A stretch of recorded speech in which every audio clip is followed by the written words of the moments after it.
The role of stress in burnout. More than one author has drawn a straight line between stress and burnout. But the journey from stress to burnout isn't a straight line. It's a winding road that includes stressors, appraisal, and the fundamentals of burnout. We have to understand stress. Before we can explain the effects of stress on burnout, we need to more fully comprehend what stress actually is. Most people know that the long-term impacts of stress are bad, and we should avoid long-term stress. But few people understand how stress is formed or how our brain makes decisions about stress. The first component to understand is that there are stressors in our environment, and we sometimes self-generate stressors. These are the things that, in a direct or very indirect way, impact our ability to survive.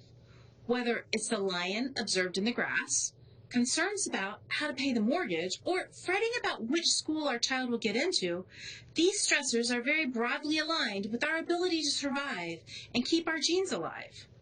A stressor doesn't necessarily result in stress. Other than that initial startle response when we hear a loud noise or see something that appears threatening, there's a longer process that happens when we appraise the stressor and decide whether the stressor matters. We may be startled to see the lion, but recognize it's not a threat because it's in a cage or we're in a car. This appraisal process is key to preventing or causing a stressor from becoming a stress. If we appraise the situation as high risk and we don't think we have the resources or protections we need, then the stressor becomes a stress. Physiologically, stress is like a payday loan. It's very costly and has a high interest rate. But sometimes it's what you must do to survive. Stress more or less shuts down all long-term investments in digestion, immune response, and so forth.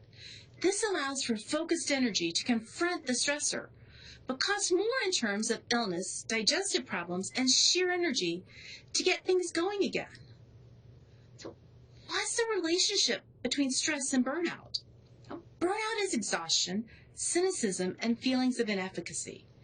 Burnout comes when we feel like we're not getting the kinds of results we expect, and therefore we feel ineffective. Burnout comes from many aspects of our lives, including work, family, and social situations. So while stress doesn't directly cause burnout, the constant need to sideline important long-term investments and the additional cost of restarting them causes friction against our ability to accomplish our goals. This is the driver that increases the probability of burnout. Our expectations of our efficacy stay the same, but our actual long-term performance decreases.